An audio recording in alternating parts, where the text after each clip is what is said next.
मोदी का कटआउट जो है वो बनाया गया है और उसकी पूजा करते हुए ये तमाम जो लोग हैं यहाँ नजर आ रहे हैं। बात करते हैं कहाँ से आए हैं और किस प्रकार से पूजा अर्चना जो है वो कर रहे हैं। कहीं ना कहीं जिस प्रकार से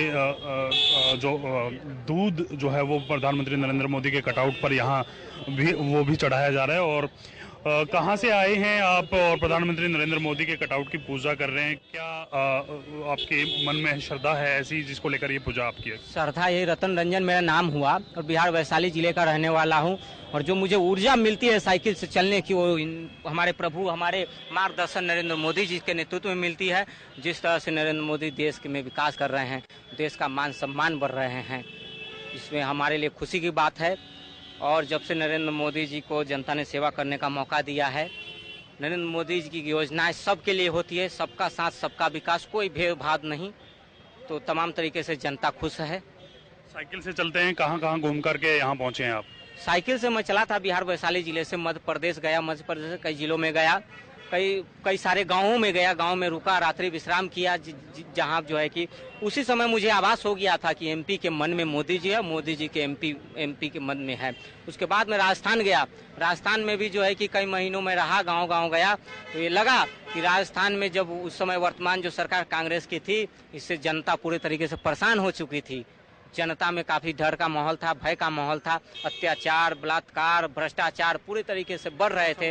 भरोसा उठ गया था, जनता रो रही थी कि इस बार जो है कि हम लोग भाजपा पे भरोसा करेंगे और डबल इंजन की सरकार जो है कि, तो पूरे तरीके से उस समय लगा कि राजस्थान जो है कि मोदी जी के साथ है पूरे तरीके से। आज जो रिजल्ट आया है 2024 में, इसी प्रकार के रिजल्ट देख रहे हैं आप लोग? ये तो टेलर है, अभी 2024 में तो इस तरह की रिजल्ट आएगी जो पूरे विश्व में डंका बजेगा, विश्व रिकॉर्ड होगा। तो उस समय जो ये होगा, तो ये तो पूरे तरीके से हम लोग तय है, देश की जनता नरेंद्र मोदी जी को फिर से सेवा करने का मौका देगी। लेकिन जब मैं देख रहा हूँ कि सुबह से विपक्ष जिस तरह से जो है फूल मालाओं में पैसा बर्बाद किया है, उनको नहीं करना चाहिए था। मिठाई उनका बर्बाद हो जाएगा, फूल माला बर्बाद हो जाएगा, ढोल नगाड़े का पैसा सब बर्बाद हो जाएगा, क्योंकि जनता चाहती है कि नरेंद्र मोदी जी के नेतृत्व में और भाजपा पे भरोसा कर रही है। भाजपा मतलब गारंटी, विश्वास। बिल्कुल, देखिए भाजपा मतलब गारंटी और गारंटी मतलब विश्वास, और इसी के नारे के साथ तमाम जो भारतीय जनता पार्टी के कार्यकर्ता हैं वो अलग अलग अंदाज में जो है इस जीत का जश्न जो है भारतीय जनता पार्टी के मुख्यालय पर बनाते हुए नजर आ रहे हैं। आपने तस्वीरों में देखा किस प्रकार से एक युवक बिहार से चल करके मध्य प्रदेश गया साइकिल से, और साइकिल से ही राजस्थान में कुछ गाँव में, कुछ शहरों में घूमा, और जिसके बाद उनका आकलन यही था कि भारतीय जनता पार्टी की इन तमाम जो राज्य हैं इनमें सरकार बनने वाली है और 2024 को लेकर जो जीत को वो ट्रेलर बताते हुए नजर आए। कैमरामैन दिनेश के साथ मैं रवि कालीरमन, हरियाणा न्यूज। तो हर जगह पर आपको कुछ इस तरह की ही तस्वीरें नजर आ जाएंगी। भारतीय जनता पार्टी के मुख्यालय की आप बात कर लीजिए, भारतीय जनता पार्टी के कार्यालयों की आप बात कर लीजिए, हर जगह इस तरह की तस्वीरें आपको आज नजर आएंगे। चौहान साहब, बहुत सारे फैक्टर्स के बारे में बात कर रहे थे हम लोग, तंवर साहब से भी बात कर ली हमने कि क्या फैक्टर ऐसे आ गए, हमने बात कर ली पंजेटा जी से भी। आप भी बता दीजिए, कुछ बताने हो। एक मैं अपडेट दे दूं चौहान साहब, फिर वो ले लूंगा मैं आपसे। एक बड़ा अपडेट आ रहा है इसमें, बड़ी खबर आपको बता दें इस वक्त की, तो लगातार हम अपडेट भी दे रहे हैं। 14 विधानसभा सीटों के नतीजे अब तक घोषित कर दिए गए हैं। तो रुझान हमने आपको बता दिए सबसे तेज, सबसे सटीक तरीके से हरियाणा न्यूज के जरिए हम आपको बता रहे थे। अब आपको हम नतीजे बता रहे हैं। 14 विधानसभा सीटों के नतीजे आ गए हैं। 11 सीटों पर बीजेपी के उम्मीदवार जीत चुके हैं। तो ये अपडेट जो हम बता रहे हैं, यानी जो रुझान है अब धीरे धीरे नतीजों में तब्दील हो रहे हैं।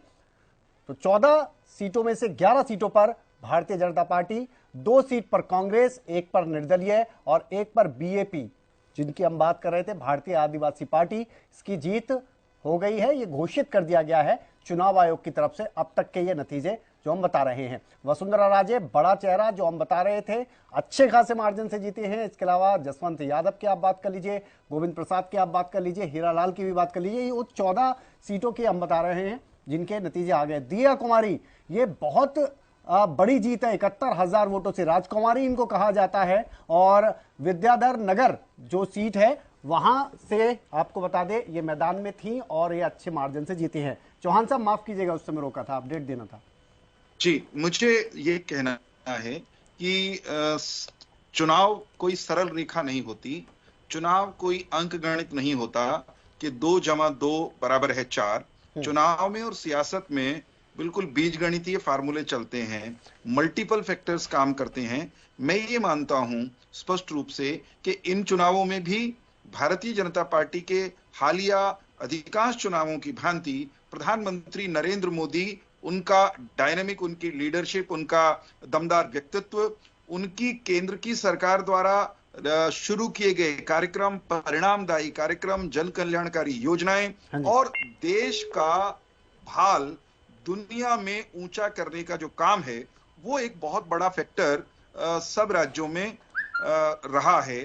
दूसरा, मैं ये मानता हूं कि भारतीय जनता पार्टी के कार्यकर्ता ने, चाहे वो राजस्थान का कार्यकर्ता हो, चाहे वो मध्य प्रदेश का हो, चाहे वो छत्तीसगढ़ का हो, उसने जी तोड़ मेहनत की अपने नेतृत्व की, अपने जो वहां के स्थानीय नेता थे उनकी अगुवाई में। तो उनके परिश्रम को वहां की इन राज्यों की जनता ने स्वीकार किया है, उस पर पुष्प चढ़ाए हैं और कमल को खिलाया है।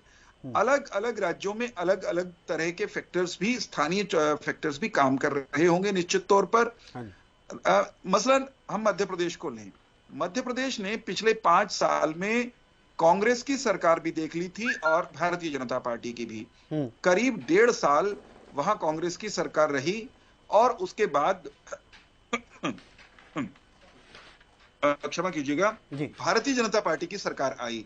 तो एक जने 5 वर्षों के अंतराल में 2 दलों की सरकार देखी, दोनों दलों के मुख्यमंत्री देखे, दोनों दलों की नीतियां और कार्यक्रम प्रत्यक्ष रूप से देखे और उसके मूल्यांकन के बाद जहां लोग एंटी इनकम्बेंसी की बात करते हैं, मध्य प्रदेश की जनता ने प्रो इनकम्बेंसी दिखाई और पहले से कहीं ज्यादा ऐतिहासिक और प्रचंड बहुमत देकर के मध्य प्रदेश में भारतीय जनता पार्टी की सरकार फिर से बनने का रास्ता प्रशस्त किया। इसको आप कह सकते हैं कि वहां की। चौहान साहब, थोड़ा रोक रहा हूं आपको, हूटर बच गया है क्योंकि अपडेट आ गया है। राजस्थान की अगर बात करें तो खींवसर से आरएलडी सुप्रीमो हनुमान बेनीवाल हार गए हैं। बहुत बड़ा नाम है हनुमान बेनीवाल का और इनको हार का सामना करना पड़ गया है राजस्थान, क्योंकि राजस्थान के अगर बात करें नतीजे अब साफ हो रहे हैं। इससे पहले हमने आपको दिखाया कि 14 विधानसभा की अगर बात की जाए तो वहां से नतीजे साफ हो गए थे। अब ये हनुमान बेनीवाल की हार का अपडेट भी सामने आ चुका है। जी, मैं अपनी बात जारी रख सकता हूं? जी सर। तो मैं ये कह रहा था कि वहां जो शिवराज सिंह चौहान जी की सरकार ने बेटियों के लिए वो लाडली योजना हो या महिलाओं को स्थानीय निकाय में आगे बढ़ाना हो, वहां सरकारी नौकरियों में उनको पर्याप्त प्रतिनिधित्व देना हो, जो मातृशक्ति के लिए, नारी शक्ति के लिए, महिलाओं के लिए वहां काम किया, ऐसा प्रतीत होता है। चर्चा में ये बात उभर कर भी सामने आ रही है कि इसकी बहुत बड़ी भूमिका इन चमत्कारिक से दिखने वाले और अद्भुत से परिणामों में रही है। इसी तरह ओवरऑल अगर कहना हो तो सरकारी योजनाएं, उनका प्रभावी इंप्लीमेंटेशन, साफ सुथरी, दाग रहित, स्पष्ट नीति वाली, स्पष्ट दृष्टिकोण वाली सरकार जब कोई दल देता है तो उसे जनता रिपीट भी करती है। और भारतीय जनता पार्टी की सरकारें अलग अलग राज्यों में गुजरात सहित बारंबार रिपीट हुई हैं। ये भारतीय जनता पार्टी के परफॉर्म करने की जो परंपरा है, परिणामदायी सरकार चलाने की परंपरा है, प्रभावशाली तरीके से सरकारों के संचालन की परंपरा है, उसकी मैं इसको जीत मानता हूं। 1-2 बातें जो हमारे मित्रों ने कही उस पर टिप्पणी भी मुझे करने का मौका दे दीजिए। एक बजरंग दास जी कह रहे थे इनको दिक्कत होती है जब हम कांग्रेस मुक्त भारत की बात करते हैं। साहब, कांग्रेस मुक्त भारत की जब हम बात करते हैं तो हम पूरी गंभीरता से करते हैं। हम कांग्रेस मुक्त भारत इसलिए करना चाहते हैं कि वो पार्टी, वो कांग्रेस जो कभी भारत की आजादी के लिए लड़ने का दम भरती थी, स्वाधीनता संग्राम में सब लोग उसके साथ लगकर आजादी की लड़ाई लड़ रहे थे, वो पार्टी आजादी के बाद वो भारत विरोधी हो गई है देखते देखते। और लोगों को समझ में आने लग गया कि ये पार्टी जिसका नाम कांग्रेस है वो भारत, भारतीयता, भारतीय संस्कृति, भारतीय जीवन मूल्यों, सनातन धर्म, श्री राम, संस्कृत, भारतीय संस्कृति के जो भी मूल्य है, भारतीय वेश, परंपराएं, सबकी खुलकर खिलाफत करने लगी है। तो कांग्रेस की इस नीति पर, इस कुनीति पर चोट होनी ही है और भारत क्योंकि अब जाग रहा है, भारत के भीतर भारतीयता का स्वाभिमान, राष्ट्रवाद का भाव जागृत हो रहा है, तो फिर वो ऐसी पार्टी को भला सत्ता में क्यों रखना चाहेगा या क्यों उसको सियासत के मैदान में देखना चाहेगा? जागता हुआ भारत, उठता हुआ उभरता हुआ राष्ट्रवादी भारत, जो भारत की गर्दन, भारत का भाल झुकाने में विश्वास रखती हो, जिसके कथित बुजुर्ग नौजवान, बुजुर्ग युवा, या क्या कहूं मैं राहुल गांधी को, कौन सी पदवी दूं, जिसके नेता राहुल गांधी विदेश में जाकर भारत पर सवाल उठाते हों, भारत की अस्मिता पर सवाल उठाते हों, जो भारत की सेना के सामर्थ्य पर सवाल उठाते हों, जो भारत को दूसरे देशों की धरती पर बदनाम करने का खुलेआम काम करते हों सत्ता लोलुपता के कारण, तो उस पार्टी को निपटाया ही जाना चाहिए। ठीक है चौहान साहब, ठीक है। बस एक वाक्य कहने दीजिए। कुछ लोग मजाक में कहते हैं और मुझे कभी कभी ये बात बहुत गंभीर भी लगती है। कुछ लोग कहते हैं कि राहुल गांधी तो भारतीय जनता पार्टी के सबसे बड़े प्रचारक हैं, स्टार प्रचारक हैं। लोग मजाक में कहते हैं, मुझे बात ये बहुत गंभीर लगती है। सचमुच राहुल गांधी इस मायने में भारतीय जनता पार्टी के स्टार प्रचारक हैं कि वे कांग्रेस पार्टी की भद पिटवाने में, कांग्रेस पार्टी को गर्त की तरफ ले जाने में, भारत को कांग्रेस मुक्त करने की प्रक्रिया में सबसे बड़े कैटलिस्ट की भूमिका में है। सबसे प्रभावी काम अगर कोई कर रहा है इस देश में कांग्रेस की दुर्गति करने में, उसकी भद पिटवाने में, खुद की और पार्टी की जग हसाई करवाने में, वे राहुल गांधी ही हैं।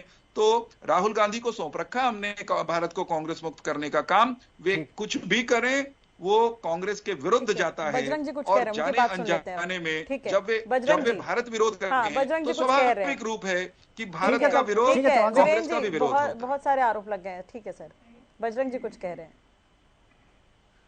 विनय जी, समय का सीमा रखनी चाहिए, हर एक आदमी को बराबर का समय देना चाहिए। ठीक है सर, आज खुलकर आप भी बोलिए, कोई दिक्कत नहीं है, आज समय है खुलकर चर्चा करने का। कभी नहीं गलत बात है, कभी कुछ बोल देते हैं, कभी भ्रष्टाचार बोलते हैं, कभी चोर बोलते हैं, चोरों को सब नजर आते हैं। चोर देश की आजादी और देश का विकास में सबसे अहम भूमिका अगर किसी की है वो कांग्रेस पार्टी के। ये लोग तो नेहरू जी को खिलाफ बोलते हैं, ये भारतीय जनता पार्टी। मैं पूछना चाहता हूँ 1947 जब देश आजाद हुआ, भारतीय जनता पार्टी का जन्म भी नहीं होता। ठीक है सर, ठीक है, जन्म भी नहीं हुआ था, ऐसे हालात थे। ये बात करते हैं कि हम कांग्रेस राहुल जी की, ये मैं कहना चाहता हूँ मेरे भाई जी, जहाँ स्थिति है ये लोग इनका, जहाँ भ्रष्टाचार की बात करते हैं देश। विनय जी, हेलो। जहां तक भ्रष्टाचार को देश में फैलाने वाली, भ्रष्टाचार को बढ़ाने वाली और घोटाले करके धन इकट्ठा करने वाली ये पहली भारतीय जनता पार्टी की सरकार है। चाहे आप हरियाणा का इतिहास देख लो, आज 2 स्टेट में 3 स्टेट के अंदर ये आगे चल रहे हैं, तो ये अलगल सल्द बयानबाजी करने लग गए, हम ये कर दिया, बड़े तीर मार दिए। भाई कांग्रेस पार्टी तो 60 साल तक देश के अंदर लंबा राज किया ही है, हमने तो किसी के साथ भेदभाव नहीं किया।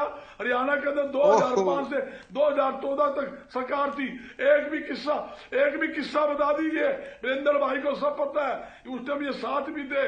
एक आदमी भारतीय जनता पार्टी का कह दे हमारे साथ भेदभाव करके झूठी कार्रवाई हमारे खिलाफ की हो, किसी ने झूठा पर्चा दर्ज किया हो, कोई भी व्यक्ति हमारे पास आया हमने काम ना किया हो, मैं भारतीय जनता पार्टी के नेताओं के, विधायकों के नाम गिना सकता हूं। उन जो काम ले गए उनके काम भी किए, हमने कभी भेदभाव नहीं किया आपकी तरह, जिस तरह आप भेदभाव की नीति अपनाते हो। कोई आदमी आपके खिलाफ खड़ा हो जाए, कोई आदमी मुद्दे की बात लेकिन कर दे, बजरंग जी आप ये क्यों नहीं सोचते कि आम जनता स्थिर सरकार का विकल्प नहीं मान रही है कांग्रेस को? ये सर क्यों? राजस्थान में मौका था, छत्तीसगढ़ में मौका था सर, मध्य प्रदेश में 1 साल मौका था सर। देखो मैं उत्तर देता हूं जी इनको। मैडम जी, 2 चीजें होती है, एक झूठ होता है, एक सच होता है। कई बार क्या होता है, झूठ जीत जाता है, एक झूठ को 100 तो मतलब जनता झूठ को जिता रही है सर, आप ये कह रहे हैं? ये लोग झूठ, बिल्कुल मैं खुले तौर पर कह रहा हूँ, झूठ और लूट की पार्टी का नाम भारतीय जनता पार्टी है। जनता ने ही तो वोट दिया है सर। डॉक्टर साहब एक बार रोक रहा हूं, मैं अपडेट दे दूं सर, एक बार बड़ा अपडेट आ रहा है, एक बार अपडेट दे देता हूं प्लीज। तो ये बड़ी आपको जानकारी दे देते हैं, आमेर से बीजेपी के पूर्व प्रदेश अध्यक्ष सतीश पूनिया हार गए हैं। तो ये बड़ा अपडेट है। आमेर की अगर बात करें तो यहां से सतीश पूनिया की हार हुई है और ज्यादातर जो अभी तक नतीजे आ रहे थे उनमें तो ये जो अनुपात दिख रहा था उसमें बीजेपी का ज्यादा ही दिख रहा है, लेकिन अब ये अपडेट आया सामने। आमेर की अगर बात की जाए तो यहां से भारतीय जनता पार्टी के पूर्व प्रदेश अध्यक्ष सतीश पूनिया हार चुके हैं और लगातार आपको बता दें, ये हम आपको अपडेट दे रहे हैं, पल पल का अपडेट, और रुझान जो है नतीजों में तब्दील हो रहे हैं। गर्ग साहब और चौहान साहब मैं आ जाऊंगा आपके पास। अभी मैं फिलहाल जरा एक बार तंवर साहब से एक सवाल ले लेता हूं। तंवर साहब फिलहाल की अगर बात की जाए तो मैं जितने विनय भाई मैं बात का जवाब दे दूं सर, 1 मिनट की बात का जवाब दे दूं। इन्होंने एक बात कही, चलिए आप जवाब दे दीजिए। तंवर साहब थोड़े धैर्य वाले आदमी हैं, कोई बात मैं नहीं। पूछना चाहता हूं जो इन्होंने वायदा किया 2014, लेकिन जो इन्होंने वायदा किया 2 करोड़ नौकरी आला, 15 लाख रुपए आला, 35 रुपए पेट्रोल आला या 250 रुपए रसोई गैस सिलेंडर आला, कोई वायदा पूरा किया है आपके सामने? ये बता दो, ये वायदा पूरा किया? मैं यही बताना चाहता हूं। ये क्या है, जुमले की सरकार है। ये क्या करती है, बार बार जात पात की इन्होंने क्या कार्ड खेला है। ये कोई मुद्दे की बात थोड़ी है, जात पात का। राजस्थान में क्या किया, जात पात का जहर घोला, भाई को भाई से लड़ाने का काम किया। मध्य प्रदेश में क्या बात की, हर जगह इन्होंने हिंदू मुसलमान का कार्ड, जात पात की राजनीतिक, मंदिर मस्जिद की लड़ाई करवा कर ये वोट हथियाना का काम गर्ग साहब किसी चीज को आप कितना, गर्ग साहब इस बात को समझिए ना प्लीज, कि आप कह रहे हैं कि बरगला रहे हैं, झूठ फैला रहे हैं, तो कितनी बार, 1 बार 2 बार 3 बार, कितनी बार आप इन्हीं चीजों को कब रिपीट करेंगे सर? कितनी बार इस चीजों को रिपीट करेंगे और इससे फायदा भी क्या सर? बात बताइए। जो चीजें आई हैं, जो परिणाम आ रहे हैं उस पर मंथन कीजिए, वो ज्यादा बेहतर चीजें हैं। तो एक मंथन, मेरे भाई जी मंथन करेंगे। मैं एक बात पूछना चाहता हूँ, ये नारा देते हैं जो राम को लाए हैं हम उनको लाएंगे। अरे भगवान रामचंद्र को कौन ला सकता है? भगवान रामचंद्र जी ने पूरे विश्व की दृष्टि को रचनाने वाले, जो देश की रचना करने वाले, उनके बारे में ये मतलब आप अब तो मुझे जवाब देना चाहिए। छोटी सोच है इनकी। वोट लेने के लिए कुछ भी कर सकते हैं। हम हिंदू नहीं है, हम भगवान को नहीं मानते। हम मतलब 24 घंटे, हम एक दिन में 8 घंटा पूजा करने वाले हैं सभी देवी देवताओं। लेकिन बजरंग जी यही मैसेज आप जनता तक नहीं पहुंचा पा रहे हैं, यही मैसेज आप जनता तक नहीं पहुंचा पा रहे हैं सर। बिल्कुल ये कमी, ये हमारी कमी है। हाँ। इसको मैं एग्री करता हूं। तो उसके लिए तो सर मंथन कोई चीज तो आपने मानी कि आपकी कमी यहाँ रह गई सर। कोई चीज तो आपने मानी, मंथन करेंगे बिल्कुल। विनय जी आपके पास आएंगे सर। तंवर जी भी काफी देर से बने हुए, उनसे बातचीत कर लेते हैं। तंवर जी देखिए, आम आदमी पार्टी काफी विजन लेकर चलती है, ये हमने हिमाचल इलेक्शन में भी देखा था सर। ठीक है बजरंग जी, ठीक है मैं आऊंगी सर आपके पास। तंवर जी, हिमाचल इलेक्शन में हमने देखा आम आदमी पार्टी एक विजन लेकर चलती है, ये बात तो है, इनके पास एक विजन होता है, लेकिन आगामी 2024 के लिए सर पार्टी के पास क्या विजन है? और जो अभी जो रुझान सामने आए हैं, जो अब परिणाम भी सामने आने लगे हैं सर, तो यहाँ पर इन परिणामों के बीच आम आदमी पार्टी अपने आप को कहाँ स्टैंड मानती है? देखिए, मैं तो भारतीय जनता पार्टी और विपक्ष के बारे में 4 लाइनें आपके माध्यम से कहूंगा, उसमें सारी बातें स्पष्ट हो जाएंगी। तू अपनी खूबियां ढूंढ, खामियां निकालने के लिए भारतीय जनता पार्टी है ना। रखना है तो कदम आगे रख, पीछे खींचने के लिए भारतीय जनता पार्टी है ना। सपने देखने हैं तो ऊंचे देख, नीचा दिखाने के लिए भारतीय जनता पार्टी है ना। तू अपने अंदर जुनून की चिंगारी भड़का, जलने के लिए और जलाने के लिए भारतीय जनता पार्टी है ना। प्यार करना है तो खुद से कर, नफरत करने के लिए भारतीय जनता पार्टी है ना। तू अपनी अलग पहचान बना, भीड़ में चलने के लिए, भीड़ को लड़ाने के लिए भारतीय जनता पार्टी है ना। तू कुछ करके दिखा दुनिया को, तालियां बजाने के लिए लोग है ना। आने वाले समय में विपक्ष को इन लाइनों पे काम करना पड़ेगा, और जो इनकी विभाजनकारी सोच है, जो सांप्रदायिक राजनीति है, उसका यही जवाब हो सकता है। बिल्कुल, और ये वाकई एक तरह से देखा जाए तो दोनों ही राज्यों में विपक्ष की भूमिका भी अहम हो जाएगी। ठीक बात कही तंवर जी आपने, बिल्कुल। चौहान साहब आगे, आपका टर्न आ गया। जी, मैं ये कह रहा हूं कि आपकी को पैनलिस्ट को आम आदमी पार्टी में विजन दिखाई दे रहा है, मैं वो विजन इनको सर मैंने थोड़ा सा और हिमाचल साफ का करके जिक्र दिखाई किया है देना। सर, हिमाचल में जो ये विजन सुनिए, लेकर आए थे मैंने उस बात का आप जिक्र अन्यथा किया है, मत वो लिखिए दिल्ली में भी ना। लोग पसंद कर रहे हैं। विजन- आप उस चीज को अगर बोलेंगे आप- तो दिल्ली में सुन- क्यों नहीं आ रही है सुन- सर? बीजेपी के विजन को क्यों आप नहीं सुन पसंद क्यों किया नहीं जा रही रहा हैं? है? आप मैंने सुनना हिमाचल क्यों का नहीं चाह जिक्र रही किया, हैं? क्या हो गया? वहां पे मैंने- पार्टी ने आपने जो कहा एजुकेशन उसी का से तो स्तर मैंने बोला। दिखाया। आप देखिए, आप आंकड़े देखिए, उसके बाद मैं आपसे इस पर बात आप पार्टी करूंगी। प्रवक्ता, आप आम आदमी पार्टी की प्रवक्ता न बने। आप सर मैं आम आदमी पार्टी की साहब, प्रवक्ता नहीं हूँ। कहाँ ले जा रहे आप हैं? बात कर रहे हो विजन पे चौहान जाइए, साहब? आप अरे विजन पे थोड़ी जाइए। बहुत- वो क्या कह रहे हैं, आप क्या कह रहे हैं? आपको हर चीज में आप विजन पे जाइए ना सर। आपने शिक्षा हिमाचल प्रदेश में क्या दी? अरे जनता देख रही है। सुनिए, What is आपने this? शिक्षा क्या दी हिमाचल क्या हो प्रदेश गया? में? थोड़ी सी तमीज आपने रखो शिक्षा सर। क्या दी सर? कौन सी वहाँ बात पे है? पहाड़ी कौन सी क्षेत्र आम आदमी होते हैं, पार्टी समतल बात क्षेत्र कर होते हैं, और वहाँ पे निश्चित तौर शिक्षा पर आम नहीं आदमी है। पार्टी विकल्प है। इल्जाम आम मत आदमी लगाइए पार्टी ऐसे के दो बिल्कुल। प्रवक्ता एक साथ कैसी बोल रहे बेकार हैं। की बात करते हैं आप? चौहान साहब देखिए मुद्दे पे जिस लीजिए ना, मसले पर मैंने- मसला क्या जो चल रहा बोला है? उसका क्या उत्तर बात दीजिए। करनी ठीक है शुरू ना? कर देते हैं? चलिए ठीक है, तंवर जो साहब है बोला गया प्रोफेसर। है उसका करिए, उत्तर देना करिए। मेरा अधिकार बनता है। आप कौन है थानेदारी करने वाले भाई? ठीक है सर, चौहान साहब आंकड़ों पे आप- कोई बात कुछ करिए। नहीं है थानेदारी। मुझे उत्तर देने दीजिए, मेरा ठीक है। अधिकार है मेरा उत्तर देने। आपने जो बोला उस पर मुझे टिप्पणी करने का पूरा अधिकार है। मैं ये बिल्कुल कह रहा सर, हूँ करिए। कि जिस आम आदमी पार्टी को मैं आपको विजन दिख गया, उसके विजन में कुछ शिक्षा में चीजें दिखा है सर, बिल्कुल आंकड़े थे इनके पास। हे देवी सुन लीजिए, है नहीं इनके पास जवाब। बेवजह की क्या बात बदतमीजी है ये? ठीक है चौहान साहब, मैं तंवर ये साहब कह रहा हूँ। नहीं नहीं ठीक है, आप करिए बात। मैं ये कह रहा हूं कि जिस आम आदमी पार्टी की का विजन आप एंकर महोदया ने देखा, उस आम आदमी पार्टी के विजन के जो महत्वपूर्ण हिस्से हैं, अब में घोटाले करना, फिर तिहाड़ में पहुंच जाना। आम आदमी पार्टी के विजन का एक हिस्सा ये भी रहा है कि वो नक्सलवादी अर्बन नक्सल्स की समर्थक पार्टी, उनकी मित्र पार्टी के दौरान भी देखी, उससे पहले भी देखी। आम आदमी पार्टी जब पंजाब में गई तो इनके नेता किस तरह से खालिस्तान समर्थक रहे थे, ये भी सब लोगों ने देखा। आम आदमी पार्टी वो पार्टी है जिसके मुखिया तक, अरविंद केजरीवाल तक, ठीक है। लगातार सरेआम सार्वजनिक तौर पर झूठ बोलते रहे, झूठे आरोप लगाकर। जब उन लगाने के बाद ठीक जब है। उनको अदालत में ठीक है। घसीटा गया ठीक है। तो वे वहां से ठीक है। हाथ जोड़कर माफी मांगकर भागते हुए बिल्कुल। दिखाई दिए। बिल्कुल वीरेंद्र जी, तो आपके पास आएंगे सर, आपका जिसकी- जवाब जिसकी सुनेंगे। विजन ऐसी वक्त हो- ब्रेक का सर वक्त हो गया, माफ जिसकी कीजिएगा ऐसी सर, विजन, बिल्कुल देखिए उत्तर देने बिल्कुल दीजिए। सर, ब्रेक का अभी- वक्त अभी हो एक गया। ही बात मैं करिए, भी आप कहीं ना बाकी कहीं तो मैं बंधी हुई हूँ देखूंगा। सर। चौहान साहब आ रहे हैं, हाँ। दोबारा आ रहे हैं, बढ़ाएंगे हाँ, चर्चा ब्रेक का को। समय हो गया चर्चा सर। चलती रहेगी, आज खुलकर चर्चा होनी है, दिन ही इसीलिए है सर। एक ब्रेक के लिए रुक रहे हैं।